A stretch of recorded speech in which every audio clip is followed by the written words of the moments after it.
Welcome back to Generals and Napoleon.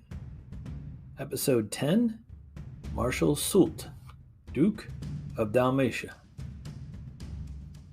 Of all the momentous dialogues and intriguing conversations in the Napoleonic saga, the one I would have wanted to be a fly on the wall for came in 1838. Mind you, this was 23 years after the last battle of the Napoleonic era was fought. It was the coronation ceremony of Queen Victoria of England. Marshal Soult had been sent as a representative of the government of France.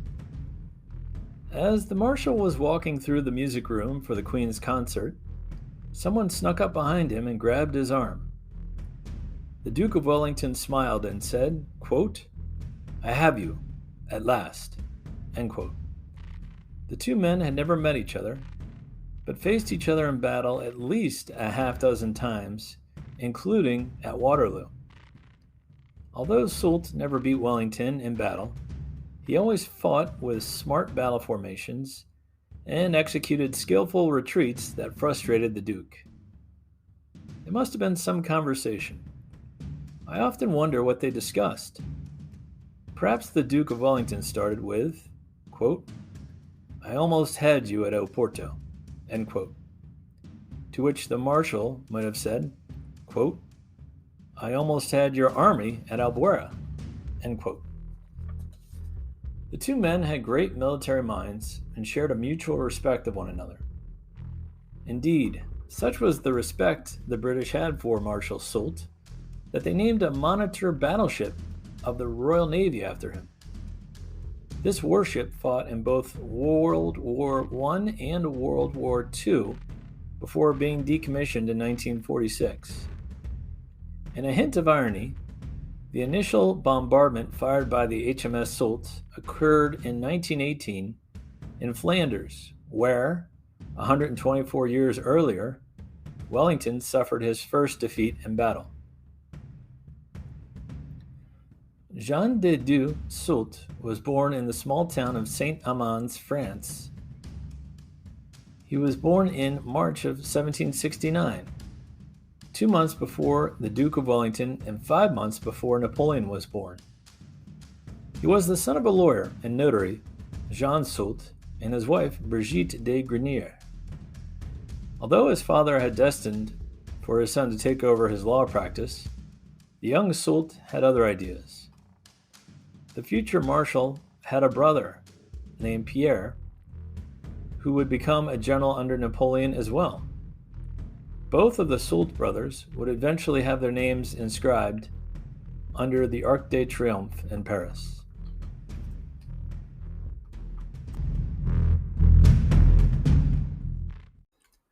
Jean Soult was 1 year older than Pierre, and he enlisted in the Royal Army in 1785 at the age of 16. None would have suspected, except the ambitious Soult himself, that he would become, quote, "the best tactician in Europe," end quote, according to the emperor himself. For all his strategic gifts, Napoleon usually left the individual decisions of battle tactics to his generals and marshals. His chief of staff, Marshal Berthier, would give Napoleon's battle directives to each corps commander, with objectives to be accomplished by certain dates and times. After that, it was up to each corps commander to make it happen. Napoleon didn't suffer fools or layabouts. If you weren't performing as a commander, you were quickly replaced. Marshal Soult's career as a tactician started off slow. It took him 6 years to get from private to sergeant. After spending some time as a drill instructor, he was promoted to lieutenant in 1791. Despite his slight frame, he was impervious to exhaustion, physically or mentally. He expected the same from his troops. He never avoided a task or shirked a tough assignment, and was selected to become captain by his troops. He first displayed his bravery at the Battle of Kaiserslautern, fighting in the front lines with his men. Promoted again to colonel, he next served under the future Marshal Lefebvre, where he learned his attention to detail. He also had an unflappable personality. It was the 1794 Battle of Flerus that cemented his reputation. Soult by then was chief of staff to Lefebvre. During the battle, the erratic French general Marceau and his battalions were being routed by the enemy. Marceau commanded the right wing, and it was pushed back into Lefebvre's division. In frantic agony, he rushed up to Soult, demanding 4 battalions of the reserve to regain the ground he had lost. Quote, "Give them to me," he exclaimed, "or I will blow my brains out." End quote. Soult quietly responded that he would not, as it would endanger his troops. Marceau, shocked at being rebuked by a lower rank, angrily asked, quote, "And who are you?" End quote. Soult replied, quote, "Whoever I am calm, which you are not. Do not kill yourself, but lead your men to the charge, and you shall have the 4 battalions as soon as we can spare them." End quote. As Soult uttered these words, the enemy Austrian troops attacked with fury on Lefebvre's division. For 15 hours, the battle hung in the balance, and at last, even the stubborn Lefebvre began to think of retreat. But Soult calmly glanced over the chaotic battlefield and remarked, quote, "If I'm not mistaken from what I judge of the enemy's second line, the Austrians are preparing to retreat." End quote. A few moments later, the order to advance came from the commander-in-chief, the future Marshal Jourdan. Thanks to Soult's astute judgment, the divisions of Marceau and Lefebvre were charging the enemy instead of retreating. After the battle, the gracious Marceau sought out Soult. He said, quote, "Colonel, forgive the past. You have this day given me a lesson I shall never forget. It is you who have gained the battle." End quote.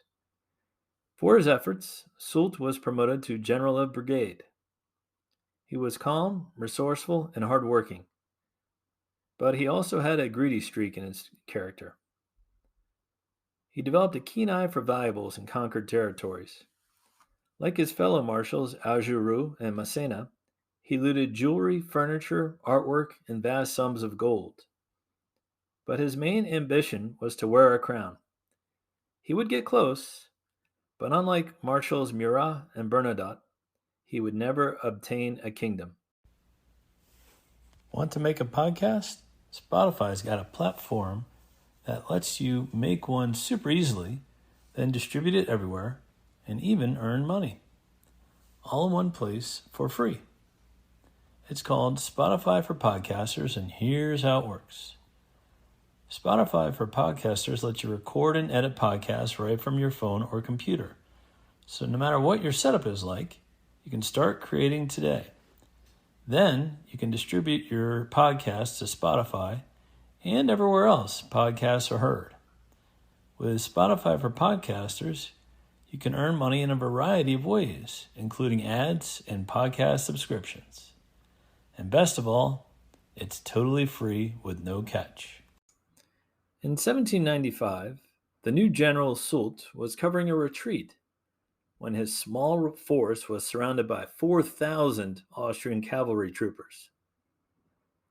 Summoned to surrender, he refused, and during 5 hours, he beat off repeated charges of the enemy's horse and fought his way back to the main body of the army, without losing a single gun or battle standard.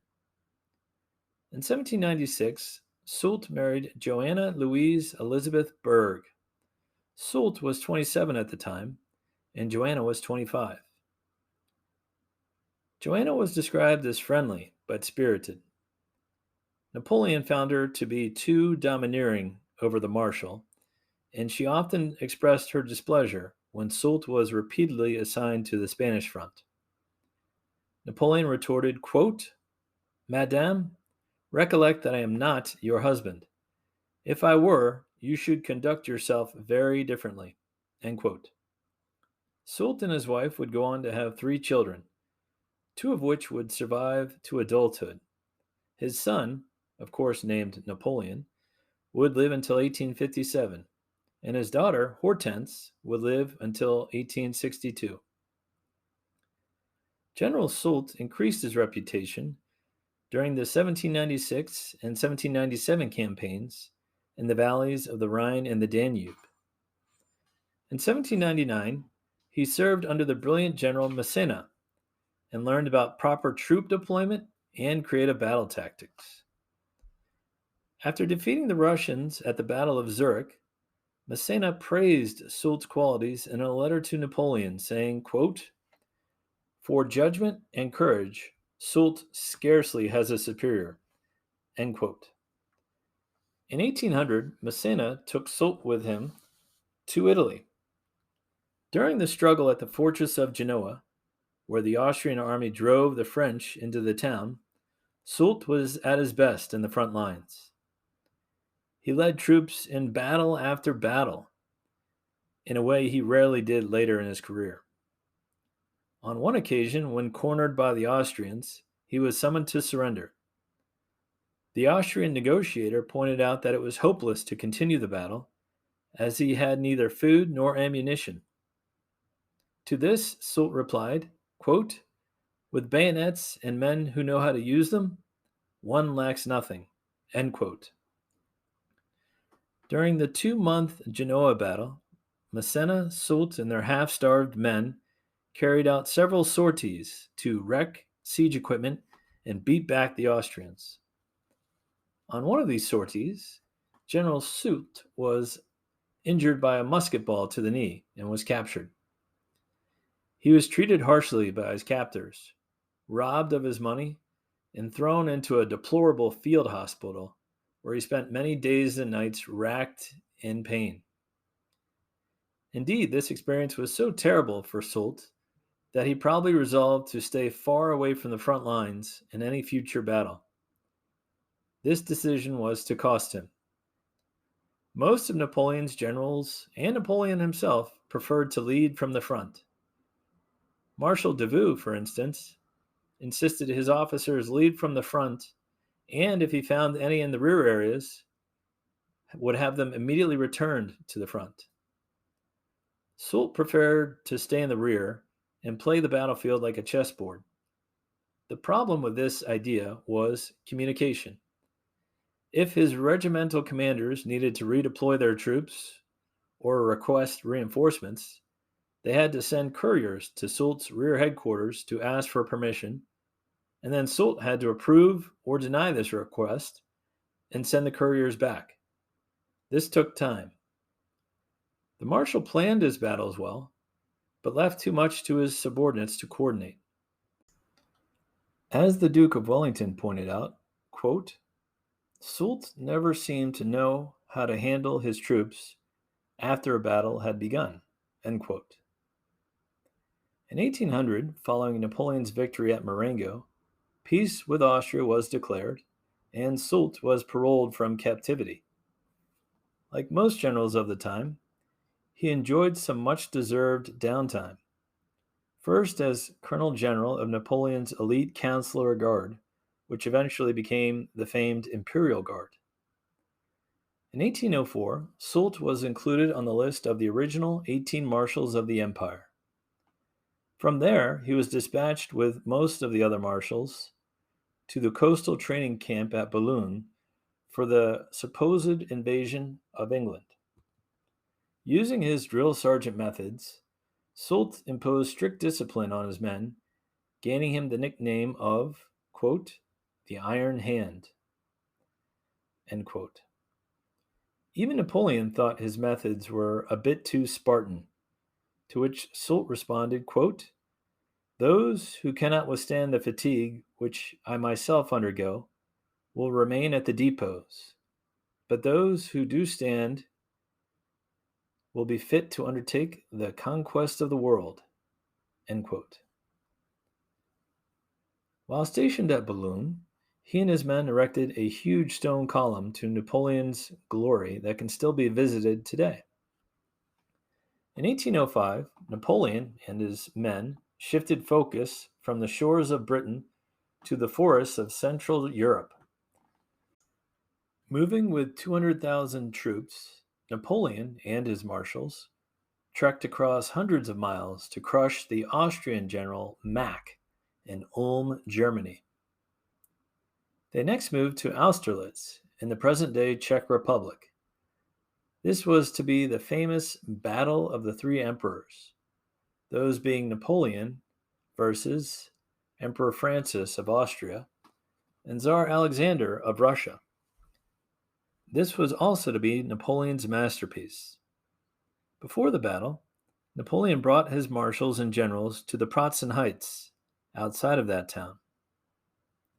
Napoleon instructed his men to study the ground carefully, because they were to have a battle there soon, and each would have a part to play in it.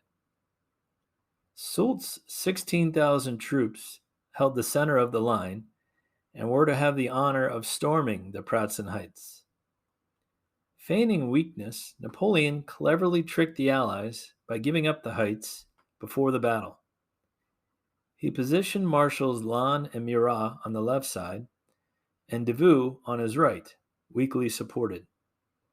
As Napoleon expected, the Allies attacked Davout, the weakest part of the line.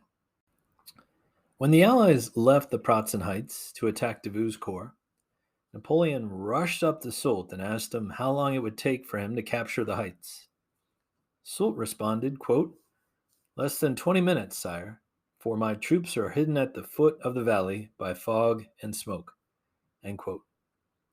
Napoleon quickly assessed the situation, waiting for the Allies to get entangled with Davout's corps, and said, quote, "One sharp blow, and the war is over." End quote.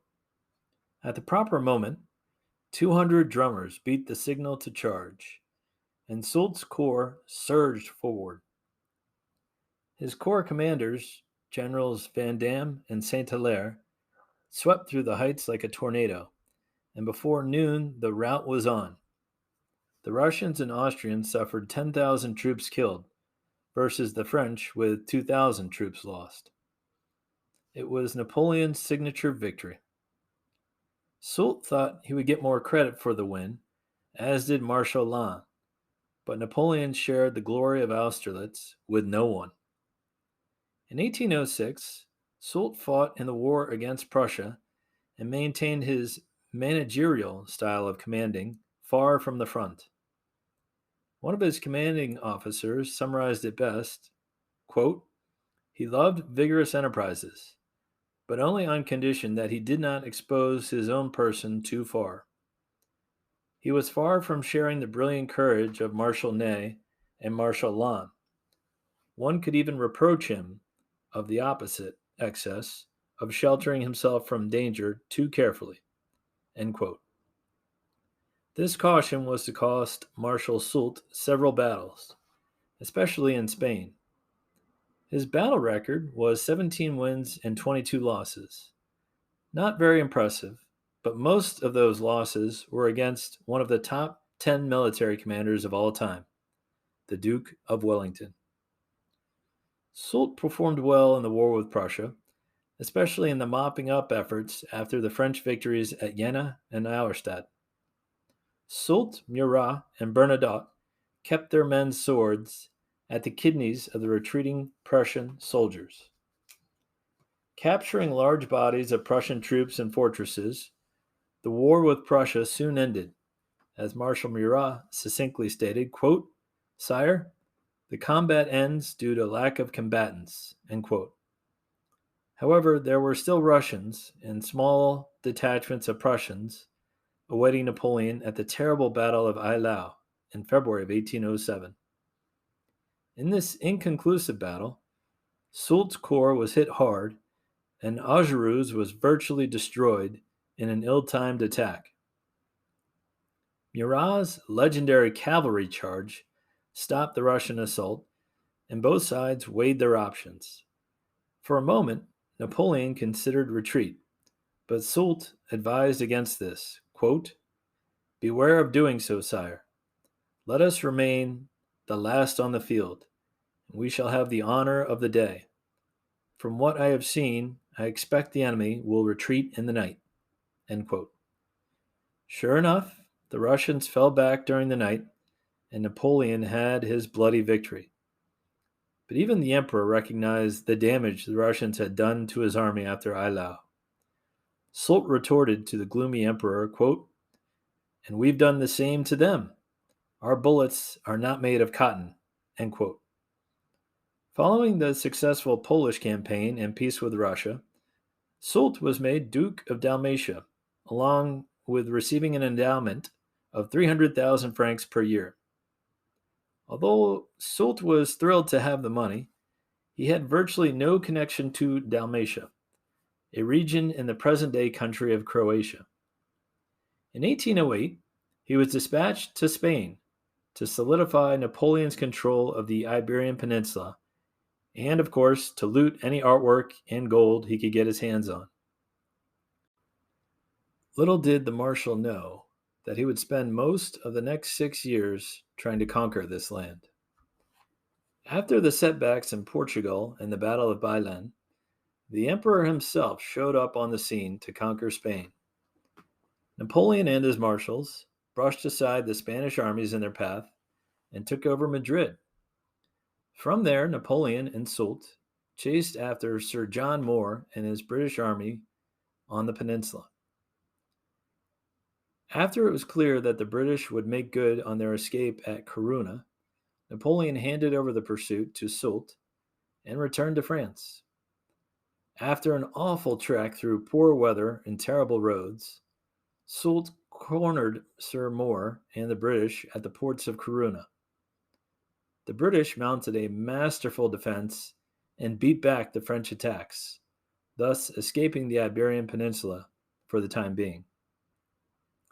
Unfortunately, General Moore was killed during the battle. As Soult had done at Boulogne, he had a monument constructed to honor the good general. Afterwards, he was tasked with taking Lisbon, the capital of Portugal.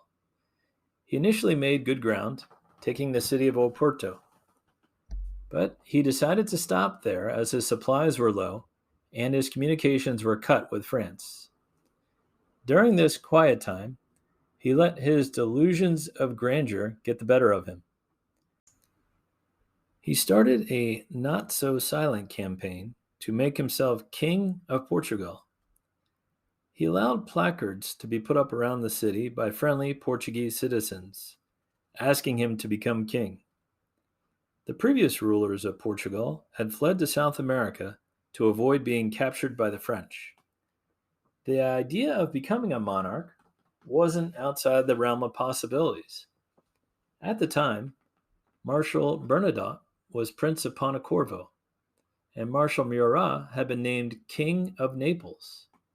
But the important missing factor was that Napoleon put both of those men in those positions. Soult's subordinates thought he might be going insane and considered arresting the marshal. When the emperor found out about Soult's self-proclaimed campaign to become king, he at first thought it was a joke. But his humor quickly turned to rage, and he sternly reminded the marshal who was in charge. The dream of a kingdom quickly evaporated when the future Duke of Wellington and 30,000 British troops literally caught Soult sleeping and drove him out of Oporto in a surprise attack. Soult left in such haste that his baggage train, cannons, and wounded soldiers were captured by the British. Soult fled to the safety of Marshal Ney's territory in northwest Spain to refit and resupply his battered army. Later in 1809, Soult notched his biggest victory in the Battle of Ocana with a tactically brilliant encirclement of the Spanish army. The Spanish suffered 4,000 casualties, along with another 14,000 troops captured, while losing 50 cannons. This destroyed the only force capable of stopping the French from capturing southern Spain. Soult moved his corps to Andalusia, one of the richest provinces in Spain, and established himself as Viceroy of Napoleon there. A wise move after his disastrous royal pipe dream in Portugal. During this time in Spain, the marshals were in serious rows with each other.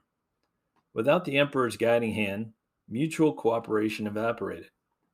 Soult got along well enough with Victor, but despised King Joseph of Spain and his chief of staff, Marshal Jourdan. Most of the marshals thought they were smarter than the other marshals, and in Soult's case, he might have been right. But his know-it-all aloofness didn't endear him to the likes of Marshal Ney or Marshal Bessier. His relentless looting of churches and convents didn't endear him to the Spanish people either. Soult was amassing wealth and supplies for himself and for an eventual push on Lisbon in conjunction with Marshal Massena's push on Portugal from the north. Although Soult's troops captured several fortresses, his efforts weren't timely or well coordinated with Massena's corps. In May 1811, Soult moved his troops to support the French garrison at Badajoz. This fort was a critical position on the Spain-Portugal border. One of the Duke of Wellington's most trusted subordinates, General Beresford, was tasked with taking the fort. He was supported with a large contingent of Spanish troops. Soult's 24,000 troops slammed into Beresford's 35,000 troops and nearly turned the Allied right flank. However, the Spanish troops held their ground and repelled repeated French attacks. Similarly, the 57th Foot Regiment of the British Army, known forevermore as, quote, the diehards, end quote, held their ground against the French onslaught. In terms of men involved in the battle, Albuera was the bloodiest engagement of the entire Peninsula War. Allied losses were 6,900, while the French suffered 7,000 casualties. Soult reluctantly had to retreat and later commented, quote, there is no beating these troops. I always thought they were bad soldiers, and now I'm sure of it. I had turned their right, pierced their center, and everywhere victory was mine, but they did not know how to run, end quote. The Duke of Wellington was also unhappy with the battle's outcome, commenting to his staff, quote, this won't do. It will drive the people in England mad. Write me down a victory, end quote. Soult then moved to link up with Marshal Marmont, who took over Massena's command. But the two arrogant marshals differed in strategy and soon separated their corps. Not long after, Marshal Marmont was beaten at Salamanca by the Duke of Wellington. Marshal Soult recommended a counterstrike against Lisbon to King Joseph, but this sage advice was ignored. Finally, King Joseph grew tired of Soult's insubordination and threatened to quit his throne if the marshal remained in Spain. Napoleon recalled him to the German front to head up a few corps and be an understudy to the Chief of Staff, Marshal Berthier. Soult was present at Napoleon's victories at Lutzen and Bautzen in 1813. But following King Joseph and Marshal Jourdan's disastrous loss of Vittoria, Soult was immediately sent back to Spain to retrieve the situation. As usual, the former drill sergeant reinvigorated the demoralized French forces in Spain. Within 10 days, he switched their mentality from defensive to offensive and surprised the Duke of Wellington with his aggressiveness. But the crafty Duke again and again outmaneuvered Soult in several strong battles at Orthez and finally at Toulouse. This final battle was a particularly bloody affair and a pointless one, as it occurred on April 10, 1814, a few days after Napoleon had abdicated his throne, but the news hadn't made its way to southern France. The Duke of Wellington was again impressed with Soult's military skills, saying of the marshals, he was second only to Massena. When King Louis XVIII returned, Soult submitted to his new government and was made Minister of War. When Napoleon escaped Elba, Soult tried to assemble troops to stop his progress, but once Marshal Ney joined the emperor, the writing was on the wall. King Louis fled with his royal courtiers, and Soult offered his services to his former master. Because of Marshal Berthier's untimely death, Napoleon needed a new chief of staff. And as we discussed earlier, Soult had been Berthier's understudy during the Lutzen and Bautzen campaigns. However, his personality and creative flair were not suited to taking orders and making them clearly understandable. Marshal Soult had been pretty much on his own as an independent commander for 6 years. In his role as chief of staff, he probably made more mistakes in the brief Waterloo campaign than Berthier had made in 20 years. Although he was meticulous, his orders were often convoluted. Here's an example of an order to Marshal Grouchy. Quote, His Majesty desires that you will head to Wavre in order to draw near to us and to place yourself in touch with our operations and keep your communications with us, pushing before you those positions of the Prussian army which have taken this direction and which have halted at Wavre. This place you ought to reach as soon as possible. End quote. That sounds like pure drivel to me. Another example occurred when Napoleon asked Soult if he had sent Grouchy a warning of the approach of the Prussians, to which the marshal replied, quote, Yes, I have sent an officer. End quote. Napoleon exclaimed incredulously, One officer? If only my poor Berthier had been here, he would have sent 6. End quote. Following the repulse of the Imperial Guard, the French army fled the battlefield at Waterloo. Marshal Soult did everything he could to rally the fleeing soldiers. In the days following Waterloo, Soult was warned by a friendly British officer to make himself scarce, as he was on the proscribed list of enemies of the returning King Louis. He headed to the German territory of Berg and hid out there with his looted gold and artwork for the next 4 years. In 1819, he was allowed to return to France and was restored to his rank as Marshal of France. During the 1830 Revolution, he declared himself in support of the new king, Louis Philippe. In that same year, he was made Minister of War again and held the position for 4 years. One of his notable achievements was the creation of the famed French Foreign Legion. It is a force consisting of foreign volunteers that can only be used outside the borders of France and was designed to support French colonial interests overseas. The French Foreign Legion still exists today and is one of the most highly trained units in the world. As Minister of War, Soult also helped crush revolts and rebellions to the new government of Louis Philippe. He also had a few stints as Prime Minister of Louis's government, with mixed results. In 1847, Soult was made Marshal General of France. This is an esteemed rank in French history, as there have only been 6 men to have reached that lofty perch. In comparison, 12 men have walked on the moon. Marshal Soult died in November of 1851. His wife Louise survived him by only a few months, passing in March of 1852. His legacy is well summed up by Napoleon, quote, Soult is able, but too ambitious, end quote. When things were going well, Soult tended to take his eye off the ball. But when things were going poorly, as they were in Spain in 1813, there wasn't a better general to throw into the fire and revive the spirit of the troops. I think we'll wrap up our episode on that point. Join us next time when we learn about the only Polish soldier to become one of Napoleon's marshals, Prince Poniatowski of Poland. Thanks for listening.